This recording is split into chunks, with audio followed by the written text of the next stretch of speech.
Hi, everyone. Welcome back. This session is a panel discussion session, and the title is Understanding the Booking Window and Translating Rates. So the good thing is, if you've been following some of the other sessions up till now, there's a lot of great content that's been discussed prior to getting here, where we're going to dive a little deeper. So on the screen, you see my name shows Amy Highnote. She has still been unable to join us, but my name is Heather Richer with Richer Logic. Richer Logic provides revenue management services and support in the short-term and vacation rental space. And I'll turn it over to Mike to introduce himself. Hi, everyone. My name is Mike Bohmer. I lead the revenue management efforts at Turnkey Vacation Rentals. And I've been at Turnkey for 3 going on 4 years, and I actually was with a lot of you this time last year at the inaugural conference, Data and Revenue Management Conference, where I talked a little bit about the differences between hotel, airlines, and vacation rentals. And happy to do that. And then Jordan, thanks, Mike. Hey everybody, I'm Jordan. I work with RevPARTY Consulting. What we do is revenue management consulting as well. We focus, on short-term engagements usually to provide value to mid-sized and scaling vacation rental companies. All right, I guess we'll dive in. So I'm going to share my screen here. We have a deck we're going to show to kind of walk us through this whole session in our Q&A. And you can see the deck okay? All right. So we actually broke this up into 2 parts. Part 1 is, how many components are there to pricing, right? The booking window is a big one, and you've heard a lot of discussion on booking window and the COVID impact, throughout the conference thus far. And we want to talk a little bit about these components. So we'll start with booking window, and that is our first question. So how do you monitor booking windows, and how does it influence your pricing decisions? And then again, of course, what has been the COVID impact? We saw this from AirDNA data. So we know, we saw a little insight market by market. This has changed, but ultimately we have seen it shorten in recent months, and based on the COVID impact, post-COVID.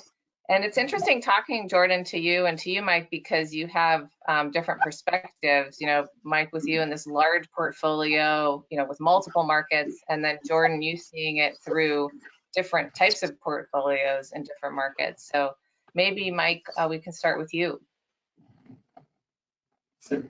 Sure. So, historically, the way we monitor booking windows has been to look at history and, to know what dates in the future should be booking now. But of course, with COVID, that is out the window. And there was actually an article in the Wall Street Journal a couple of weeks ago, and it was referenced in a Beyond Pricing email that went out recently as well.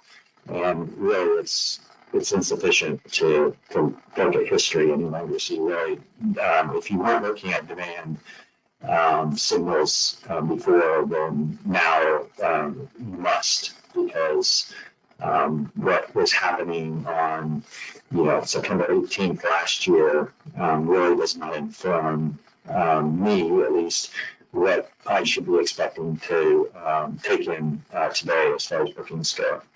So we are very much forward-looking and don't rely on the historical data as much as we once did. And then Jordan, what are your thoughts? Yeah, so I think the first thing is we kind of use booking window to frame any decision we're making right off the bat. So I'm not going to treat the same scenario 90 days out as I would if it was happening this week, right? And so it really helps temper your decisions as you're leading up to stay date. And I think especially seeing different portfolios is where hotels would create customer segments and expect different booking windows for those segments. A lot of short-term rental portfolios target more specifically one sort of segment, either higher-end luxury, budget vacation.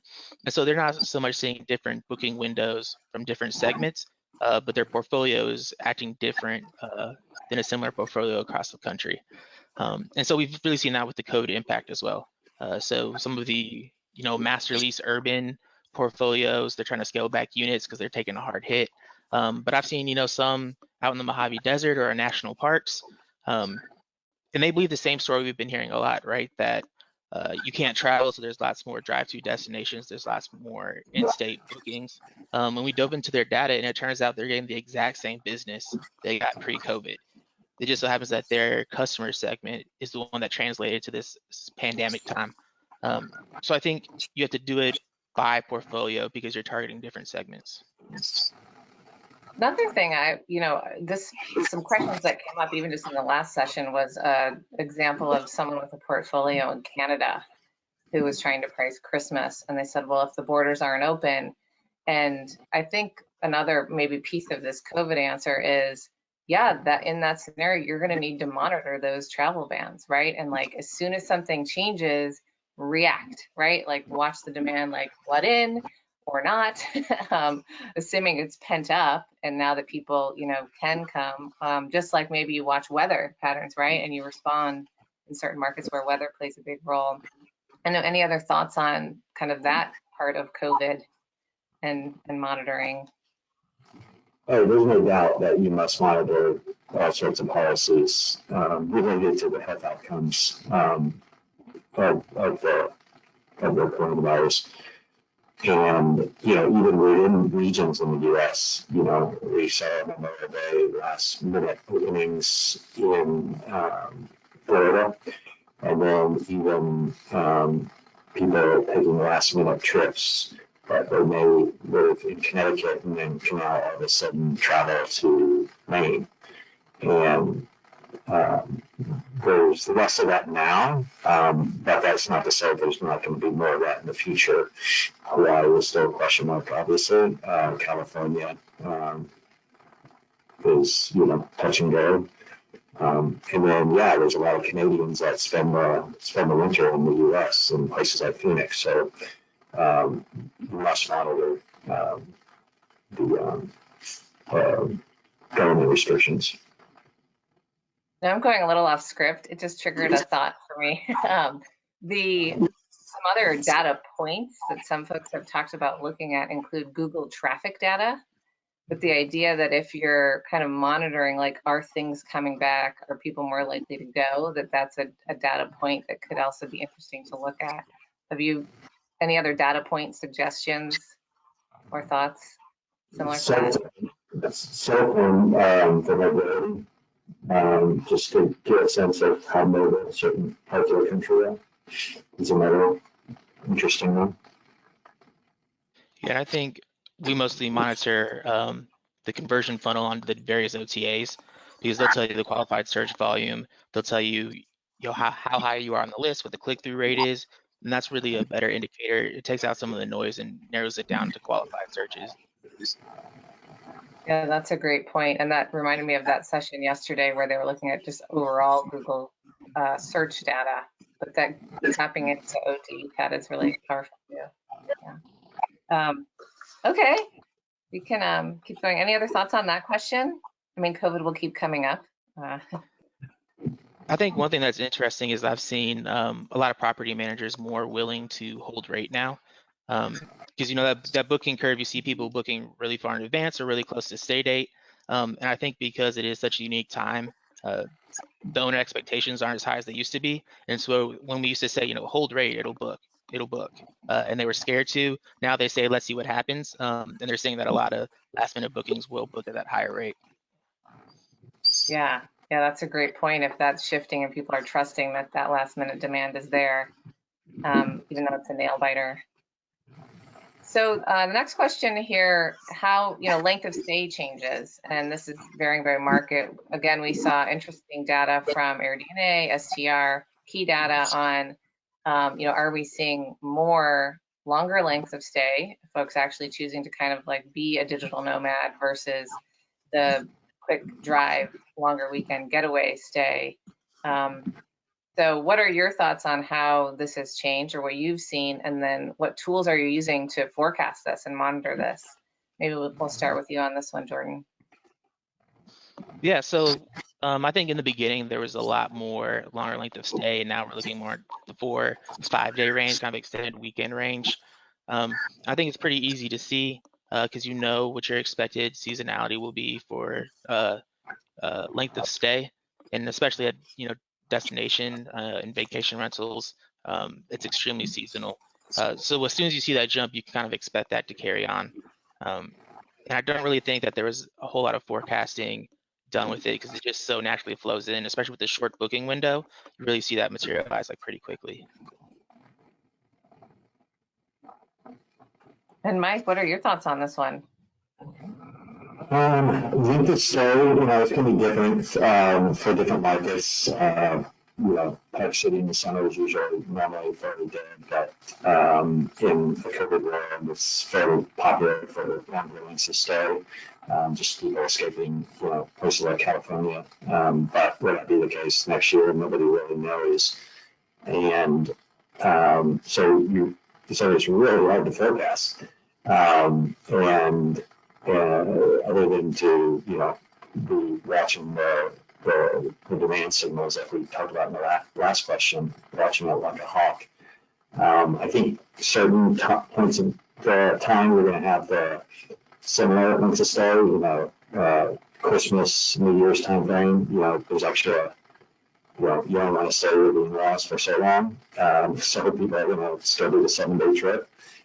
Spring break, schools may be remote still in the spring, but they will be in session. So you're not going to see a bunch of 2-week spring break trips, at least not for that segment. For people that don't have children, then yes, it all depends on really the market, who your guests are, and the product that you're selling. Basically, is it urban?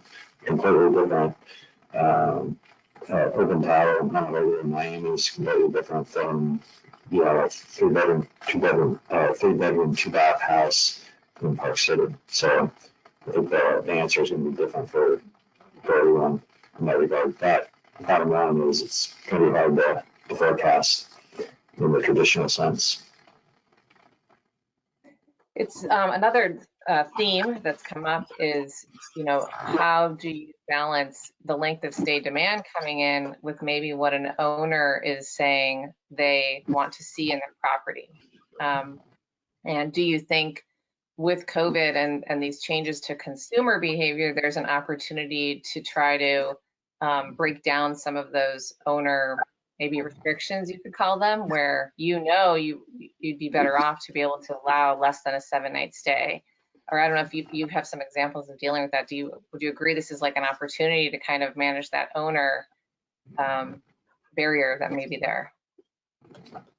Yeah, some owners are averse to less than 7 nights. If it's a beach market in summer, then I would be as well.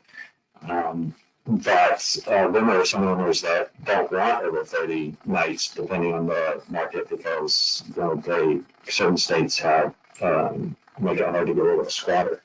I've seen that concern among owners. So we really have to manage the owner on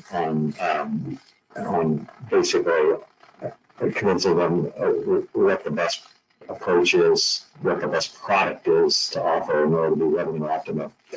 But just have a mental block around extended stays longer than 7 days or 14 days because of the wear and tear fear. But most people who are staying in a place for 30 days tend to take care of the place. And yes, there's by definition a higher risk of something going wrong. We're there for 30 straight days, but they're not going to trash the place like you might get with for individual stays with people who stay in the home and treat it not as some place that they're living, but just, hanging out for a while. So, yeah, the homeowner discussion is around length of stay is even more important. Insofar as, you have to, perform campaigns to convince them of these extended stays, because at the end of the day, it's money in the pocket, and the future is not known, and we don't we don't want another March and April, obviously, and so things are good now, but we don't know what the future's going to hold. Yeah, owner education. Yes, it's huge. So with these uncertainties, in watching length of stay change and booking windows change, what are strategies you can use to test things, to test what is market demand? Do you want to start us off, Jordan? Yeah, so I think, especially if you're looking at your own portfolio with a set number of properties, and if you have multiple properties, right, you can kind of test it one unit at a time. And that's one advantage that having a vacation rental portfolio provides over a hotel, because a hotel would have to change rates or stay restrictions on an entire unit type, right? And then all of their one bedrooms would kind of have that price. Vacation rentals can do it one at a time, but they often have very similar properties. So we try it one at a time to compare that to the rest of the portfolio. Obviously, we still compare to kind of market and year-over-year data. And then also, I think just having someone that's intimately connected with multiple portfolios around the country that are ran in different ways, you can kind of cherry pick best practices from someone in Montreal and someone in Joshua Tree and swap it out for them, because you have that kind of outside eye. Yeah, Mike, any thoughts on this one too? Testing strategies? Yeah, so for us, it's not very complicated. It's just, you put products and prices on the market and measure the response. To what Jordan said, the only question is whether you do it in mass or select a subset of your properties. The only tricky part for us is, behind each property is a homeowner, and no homeowner wants to know that you're experimenting with their home, or want you to experiment with somebody else's home. So if you and then that may prompt a discussion that you have to have with them after an experiment. That could go in either direction. Is an experiment that doesn't sell and then they end up going empty, or they sell too much. And there's a perception that you left money on the table. So yeah, I definitely agree that you gotta be very careful in exactly where you test, but it is a game of just testing and measuring the response. I guess the other thing I would say is also looking at your competition. What are they setting at, and are their calendars empty? That's another way that you can go about it. Yeah, you're suggesting like maybe picking a select competitive set that you're going to watch, and if they're doing something different, to see if it actually works for them, something like that. That's right. Yeah. It requires a work and diligence, but yeah, you can glean insights into what the market is bearing by looking at competitors. And then this last question on part one is kind of a big one. So in addition to, understanding the demand, these other things or levers that you can pull related to promotions or changing policies, there's other parameters about the actual rate. How do you think about that? How do you incorporate those other areas? Do you want to start us off, Mike? Sure. So, as far as promotions go, we don't do a ton of them. We basically try to have the best product in the market at the best price, giving the guests the greatest amount of value and, keeping them happy through, more revenue than they were in the prior time period. But where we do run some promotions are, email campaigns with special coupons, and we put the standard restrictions around, you can't use them during peak times and whatnot, because nothing will make a homeowner displeased more than providing a price concession during a perceived peak time period. So yeah, we would put blackouts or maybe minimum spend levels for those coupons, but it's usually to drive a certain type of booking, but for the most part, we just focus on doing the best price out there. Yeah, and I then think yeah, I think it's a little more difficult for vacation rentals to structure their rate plan the way they would want to. So a lot of the PMSs only have the ability to push out sort of one rate, and a lot of the cool restrictions that we've been talking about the last 2 days, or kind of strategies, are hard to implement on those sorts of PMSs, right? And so you're trying to find a way to incorporate all this cool data and techniques that we learned in a really simplified kind of setup. And so what I've seen, especially during COVID, is we're pivoting to more of the OTAs and kind of the end user view and running promotions there. Supply might have shrunk, but the people that are left are really fighting to get these stays and to get this revenue. And so you need to make sure that you're super visible in the search, that you're showing up on all of the filtered results. And so the rate plan stays pretty much the same structure-wise as we were using pre-COVID. And then we incorporate these promotions and rate changes at the very end, right before it gets to the user, to really just increase visibility. Yeah, I would agree with that. There are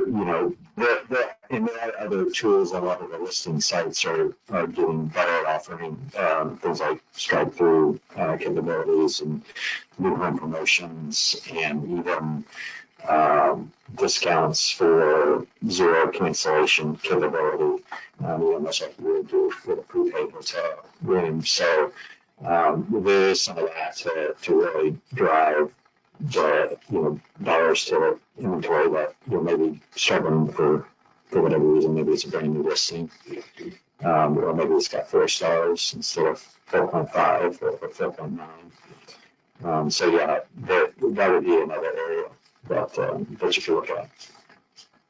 Yeah, the merchandising distribution aspect to how does the price actually show up, right? And the description of the product and all those things, right, that influence the purchase. Yeah, so the next section, that's kind of where we're going to move to. We talked about these components, and then how do you translate, you recognize you want to deploy a certain strategy. And then the last session, Stay Marquis, Mac, he had a few slides that really talked about, okay, we want to do this 30-night stay, this, and Anurag did too from Price Labs, this 10 to 20% discount on this longer length of stay, and we want it to only be for a certain month, or for if you book by this date, or book between this date and this date, and really get down to where you want it. You want to pull the lever on a strategy over a certain time period.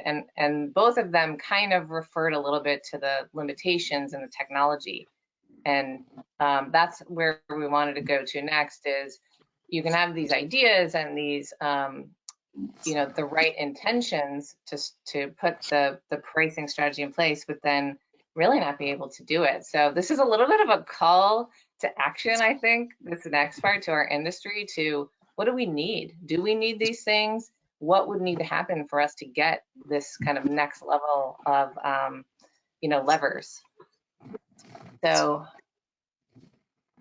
let me jump here. So yeah, so here it is right now. Now, how do you deploy it?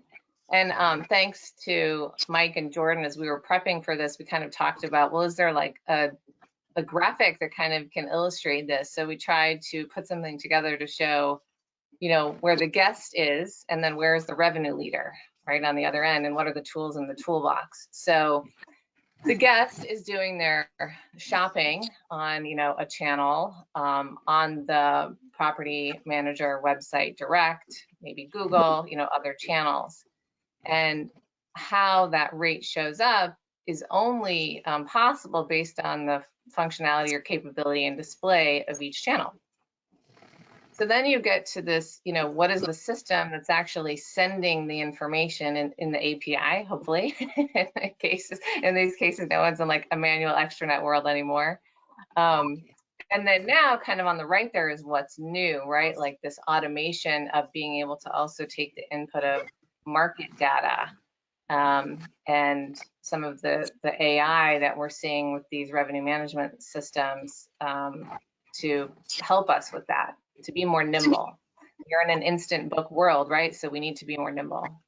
So what's in the middle here, you know, can vary by system, but we certainly know price is being sent, policies are being sent, and most, you know, we know with Airbnb, for example, there's a policy menu, cancel policy menu, and you have to map to that, right? You have to kind of pick off the menu, and you get one choice. Rate descriptions go with that, images, amenities. Images may or may not actually be in the API. Amenities may or may not be in the API. These things, beyond availability and rates and inventory, these other areas start to get trickier. Property descriptions, and then reviews, maybe not in the API, but part of obviously what the guest is seeing, that UGC content, that's you know, input to the decision. So before I go deeper on this middle technology piece where all of this stuff needs to be built, did I miss anything on describing this? Jordan or Mike, jump in. So I think, oh, sorry. I think usually kind of the property manager is almost an extra box on this slide, because now it's getting a little better where PMSs in the vacation rental industry are more integrated, or at least have the capabilities of tying in more systems. But even if you look a year or two ago, right, it was really hard to find a PMS that did it all, that could handle calendars, communication, rates, and so you kind of had a much more disparate system you were building. It's gotten better, but we're not there yet. And so I think what's not shown here is kind of the stress put on each of the property managers or revenue manager, trying to coalesce all of these systems into something coherent that will translate to revenue. Yeah, that's a great point. Yeah, the double arrows is supposed to be like full two-way integration, you know, across all channels, which, yeah. Maybe some dotted lines in there. Yeah, maybe we should have put some dotted lines. That's fun. I don't know, Mike, you have anything to add before I keep going deeper, the next level? Those are the big things. Yeah, speaking of somebody who mainly is lives and breathes the RMS side of things, yes, it would be very good if we could get from the right side of that slide to the left side with a little bit more ease than what's possible today. Yeah, and you know, and I drew this in a way of separating out the capability, where some folks might say, well, I have this one system that does it all, but ultimately, is it still kind of in a different bucket, even if it is in one platform of capability? And can one system be good at everything? Maybe is another question to ask too. Best in class, right? All right, so diving deeper. So this is the all the things that go with distributing a price. So this is broken down into, like, in a dream world, could we have the ability one day to take what's in that middle bucket and actually distribute it out how we wanted to in different ways by channel? So if we thought, like, okay, we can build whatever we want, then there's this like framework section, and you'd have to have multiple different rates, right, to be able to attach things, different things to them. And so in the framework side, you could say, okay, I want a rate that is prepaid non-refundable in my low season, but I also want a rate that has a flex cancel, and I want them to display at the same time, you know, to give choice. And in some, you know, we know with Expedia Booking, they have that capability. Do they have it in the APIs that short-term rentals connect to? Maybe not. Even if they do, I don't know that we could even do that today from any system that provides that single unit connectivity versus like rep level or room type. You know, so then if you could though, you could have payment policies, different cancel policies, maybe even different fees, and you'd be able to say like, well, here's the stay window and the book window I'm attaching to it. And then this concept of fenced or unfenced, I think today that comes to life maybe more so in a direct booking engine where you could put in a coupon code, right? So the fence is, do you have the code? And then you want to be able to track all this. So you want to separately see like which price point. Then you move to configuration. This is dynamic versus derived. So the idea that you want to put a X% off, you know, on certain length of stay, right? That this rate's only going to show up if you're searching 3 weeks or more. And when you do that, then we'll serve up this one with this % off, your kind of base rate, you could call it. And then activation is the channel mapping, which would be really cool, right? It's like, okay, I want to do that, but I want to have a book direct advantage. That rate's only going to show up when they come to my site. And I only want it to show up because I've assigned these certain properties or clusters of units. And you'd obviously have to have different descriptions for these rates also show up. So people understand like they're seeing it because it's stay 3 weeks or more and save, right? So, but all of this is, you know, not really possible with all these levers and all these combinations of things today. And yeah, maybe I'll just kind of stop talking and Mike or Jordan jump in.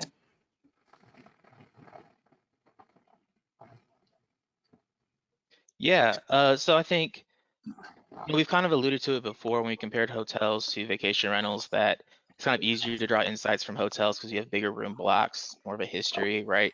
But I think just in execution alone too, it's much easier for the hotels to manage OTAs.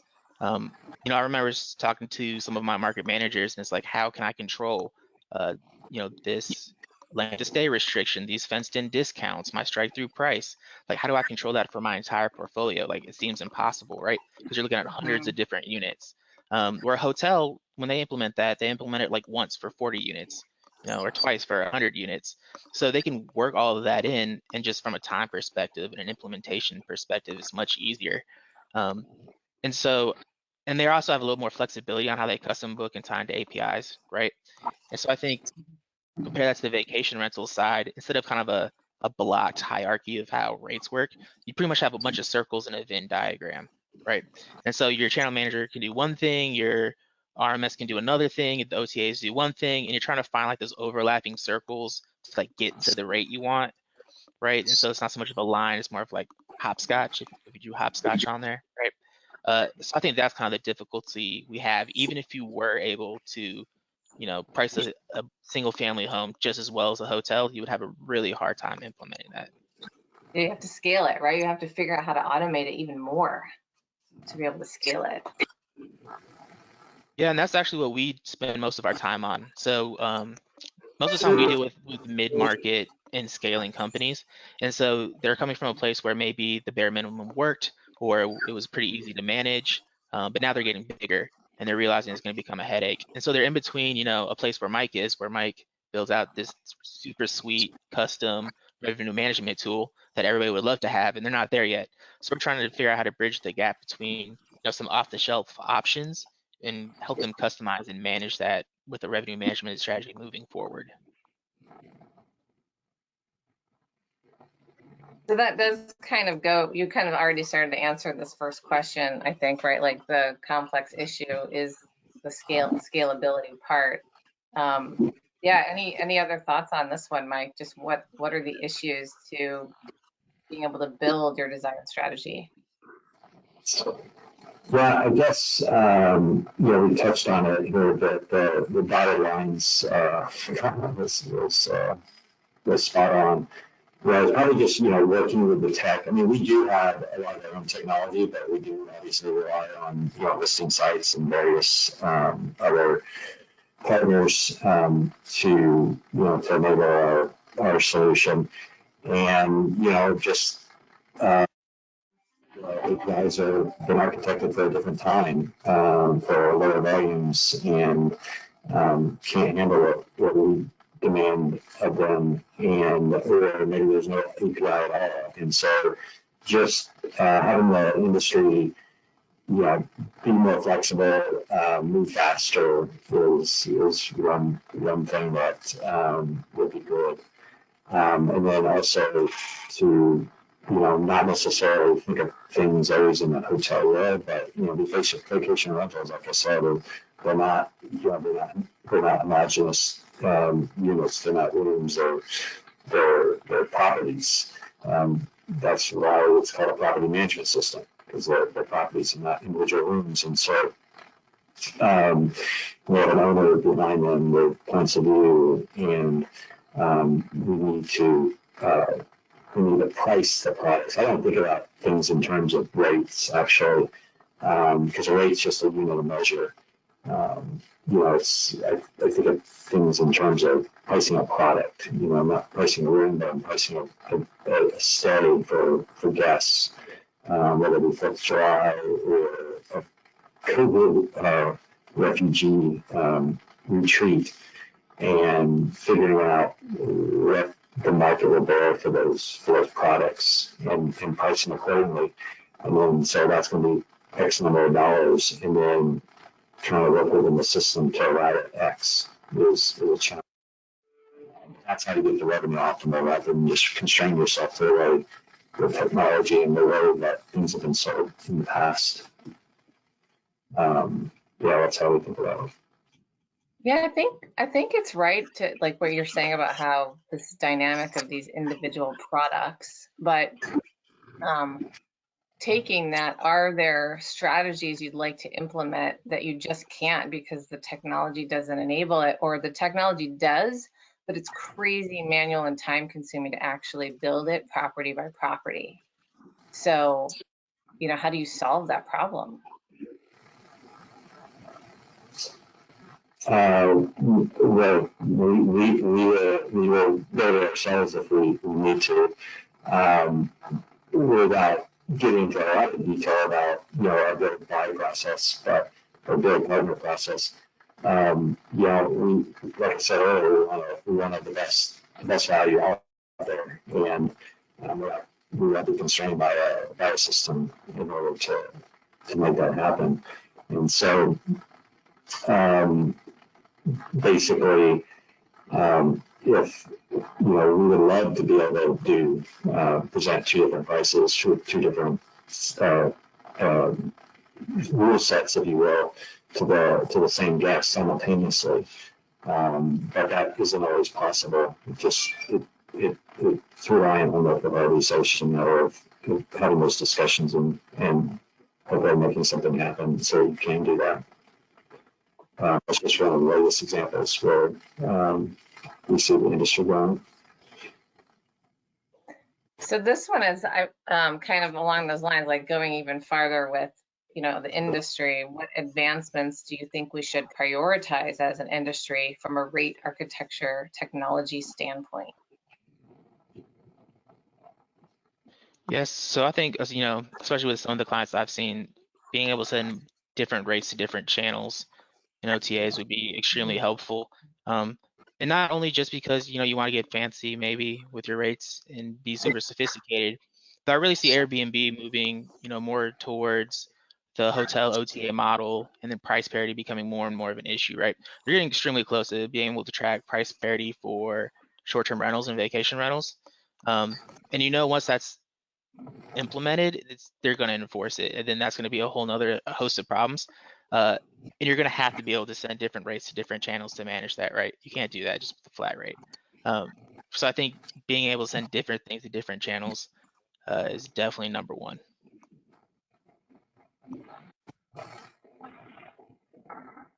Yeah, Mike, what do you think? Do you agree with that, or what would you prioritize for the industry? Well, basically being able to, yeah, price discovery is huge. Being able to have it consistent from, from search to quote to checkout, having that can be a consistent price, and it's something that is making its way, and not just on a rent basis, but total price, the total reservation value.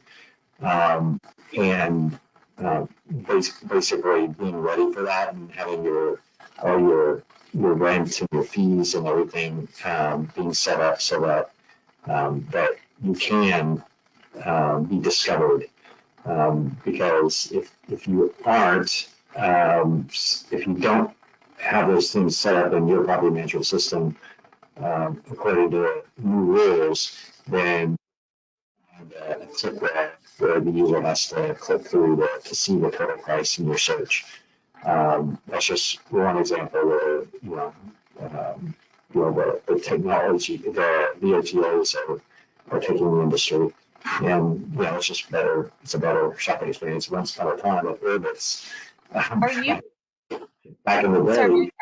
you had to go through checkout to find out what the total price was, but then they figured out how to make total price visible during the search, and it just made the shopping experience so much better. So it sounds like you're referring to drip pricing, right? I think, to try to repeat back what you said, the idea that channels are displaying fees up front altogether, and some maybe are displaying fees at the very end, and they're hard to see. Is that what you're talking about? That idea that as the guest goes through to check out, there's more that's like added on?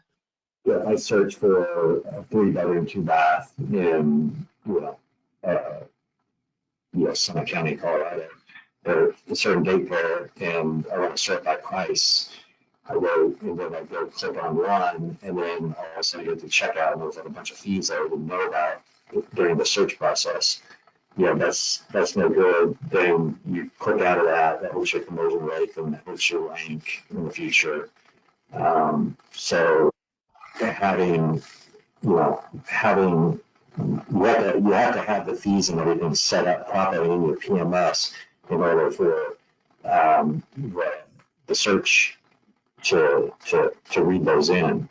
Otherwise, you get put behind a click wall where the user doesn't get to see your price. The user just sees click to see price button, and then and then you're kind of out of the lane at that point. Mike, I had a chance to pop into the questions here, and I've noticed it a little bit myself, but the audience has really said your audio is struggling. I'm sorry I didn't see this sooner. I don't know if there's something you do to. I'll talk louder.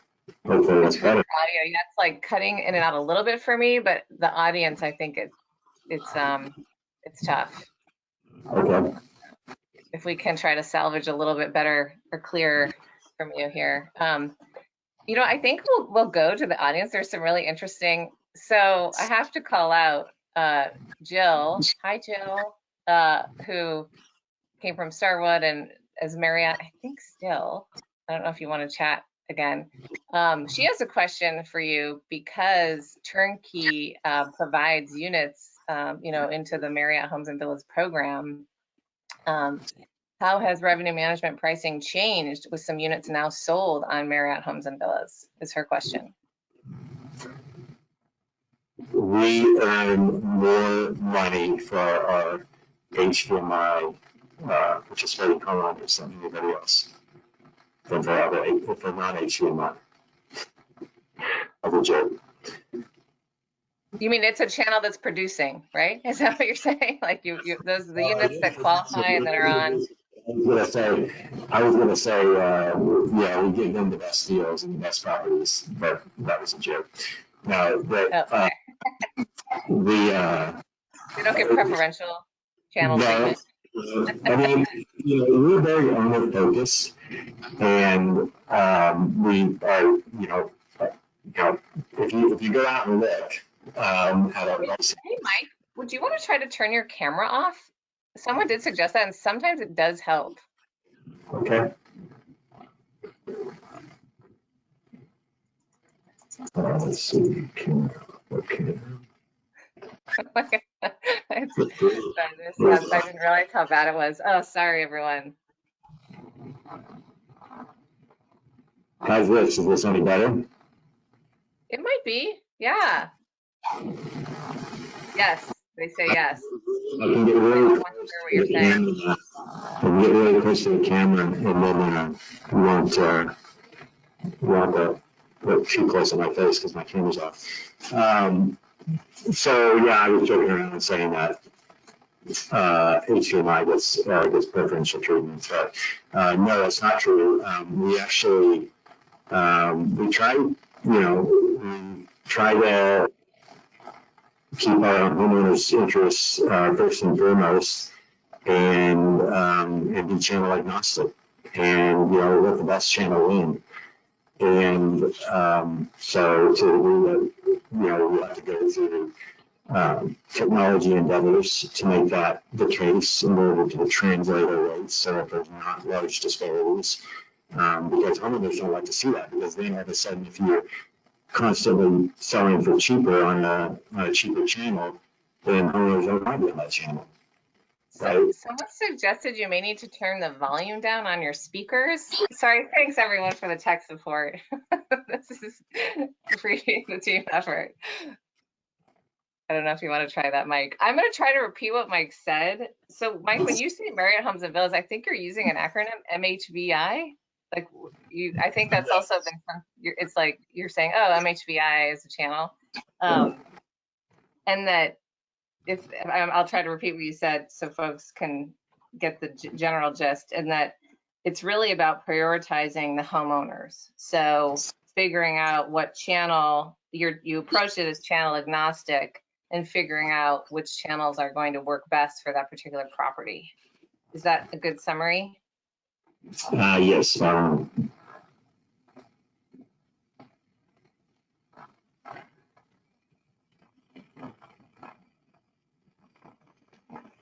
Oh, now I think we lost you completely, Mike. Maybe you turned your mic off.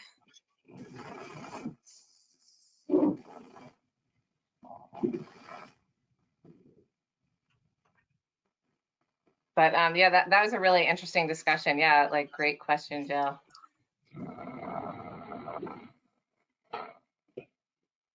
We do have, Mike, are you talking, or now we can't hear you at all, actually. If you want to chat also, anything, feel free to do that. If you want to chat to presenter organizer. Oh, we might have lost Mike. I know we're down to our last 7 minutes. Gordon, are you still there? Yeah, I'm here. Okay. Mike, jump in if you're still out there, and feel free to try to turn your camera back on. I'm not sure that actually helped, so we can kind of try to round it out with getting your last words here. So I think we covered the main gist of questions in the chat. And then this is really our final thoughts, like the big question. Based on the opportunities and issues we've discussed around components of price and rate architecture, what advice would you like to give the industry? Yeah, so I think it's kind of twofold, right? So one, from a vendor standpoint, we really want to be able to do this at a sophisticated level to really allow. I'm getting an echo back. Yes. Okay. Hey, Heather, this is Mike. I'm back. I just dialed in with my phone. So much better. Shoot, I'm sorry we didn't try to fix that sooner. Yeah. I think I'm seeing, is it better for folks on the line? Sorry about the echo, Jordan. They say much better too. No worries. Yeah, but maybe like I was saying. Go ahead, Jordan. Oh, I was just saying, from a vendor standpoint, what we want is the capabilities to implement sophisticated revenue management strategies, right? And so that's really about kind of expanding the matrix of stay date versus booking date versus unit and room type, and being able to easily implement that. And then from a manager's perspective, I think you really have to be adaptable in this environment and figure out how to create your tech stack or your distribution channels that really allows you and fits the things you need to do. If you're in a highly seasonal market, maybe day of week pricing isn't that big of a deal to you, but if you're in an urban environment, you are. So things like that, you really have to pick your tech stack carefully and make sure it really fits your strategy and know your strategy going in. Yeah, that's a great point. Like with all the options out there and different integrations, just having the right mix to give you the max capability. Mike, maybe before we get your final thoughts, do you want to say any more on that Marriott Homes and Villas question? I'm not sure I did a great job summarizing your answer. No, you did a great job summarizing the answer. Like I said, we try to be homeowner focused, and they're our North Star. Without homeowners, you have no rentals to offer up to guests. And as a property manager, they're our clients, and we have their best interest in mind. When they make more money, we make more money, and so as such, we don't want to always put them on the cheapest channel and discount them because they see that, and homeowners do look at their listings daily. A lot of them, especially people that used to be for rent by owner, as opposed to somebody who had a property manager manage their home before they came to Turnkey, and so they watch their rates, their what they think that, then they know what they can get in the marketplace. And if they see that you're just discounting them to get volume, then they'll call you on it, and then they'll ask you not to go onto that cheaper channel. And so that's then no good for that channel. So you really have to.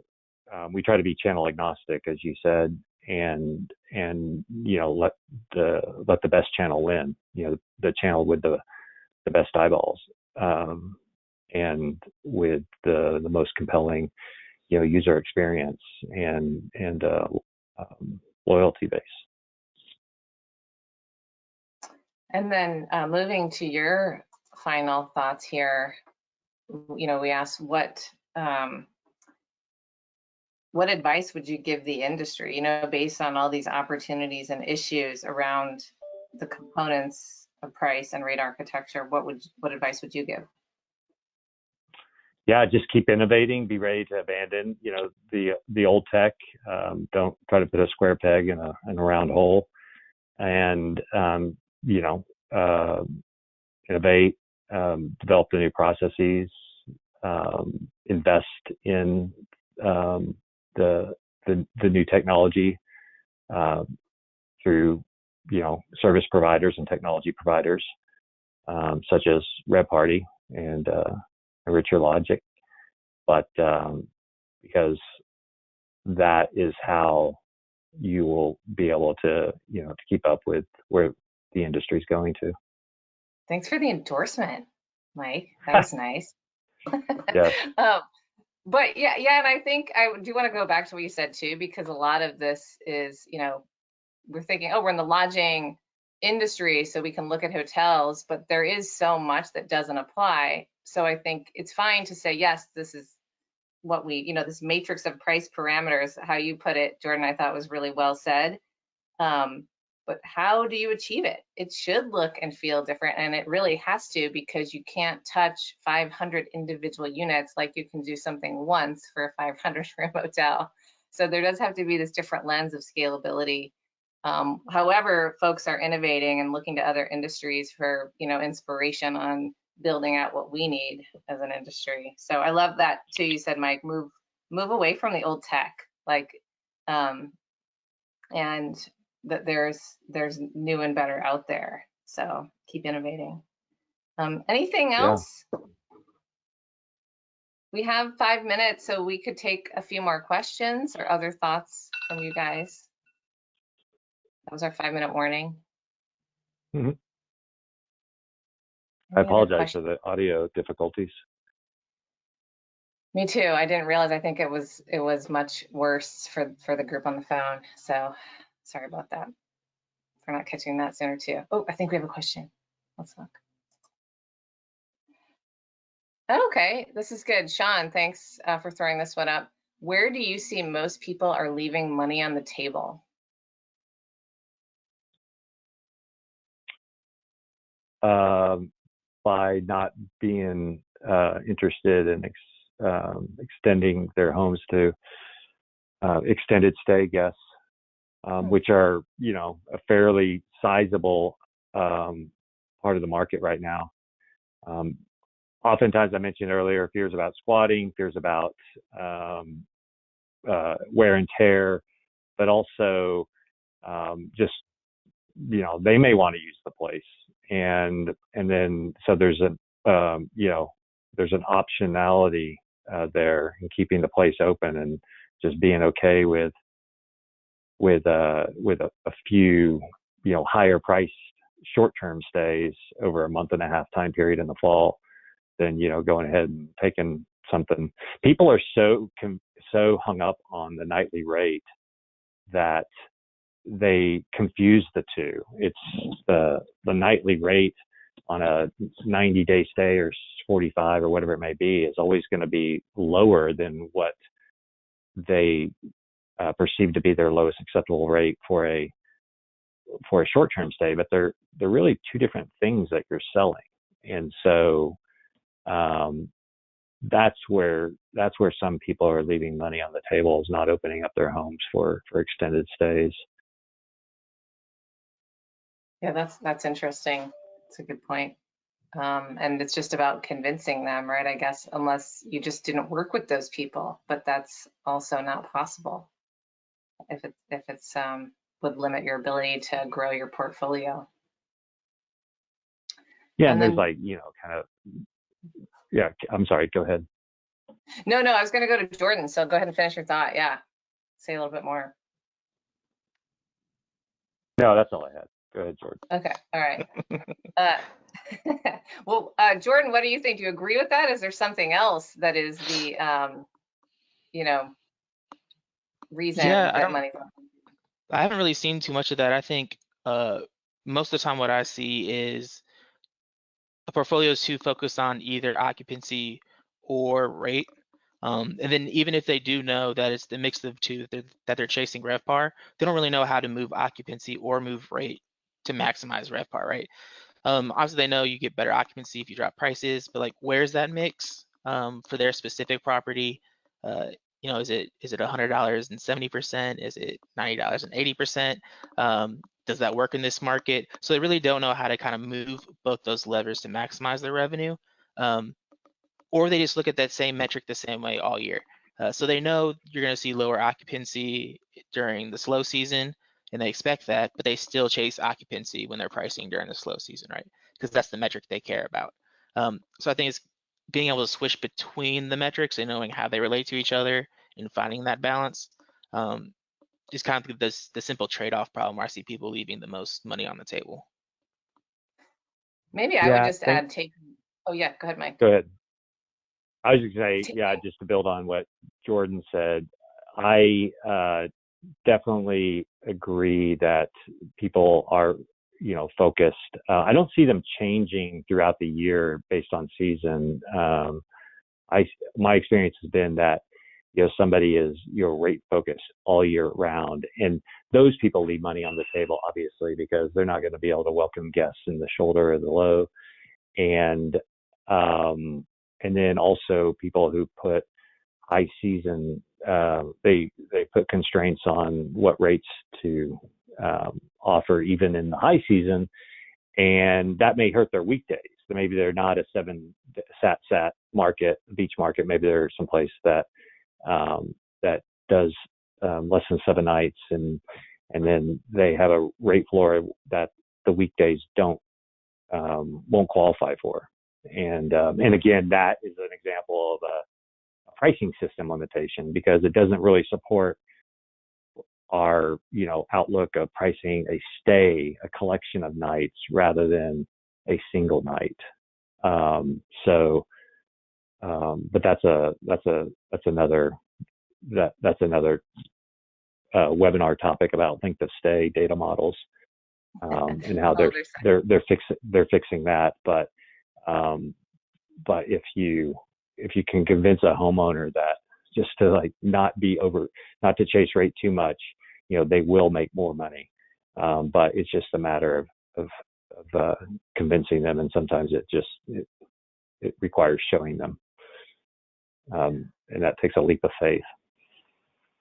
The only thing I would add is taking that, just being flexible kind of to the next level, because we do seem like this is a moment in time in the industry where you're dealing with like change management related to the revenue management discipline across like maybe operators who haven't really dove into this as a discipline, to the owner education, but that like embracing the change management, trying new things. And maybe that's something, a takeaway from this conference too, is like we continue to talk about how to do that, right? And really expanding beyond like, oh, if we've done the same thing for 5 years, we're definitely doing it wrong.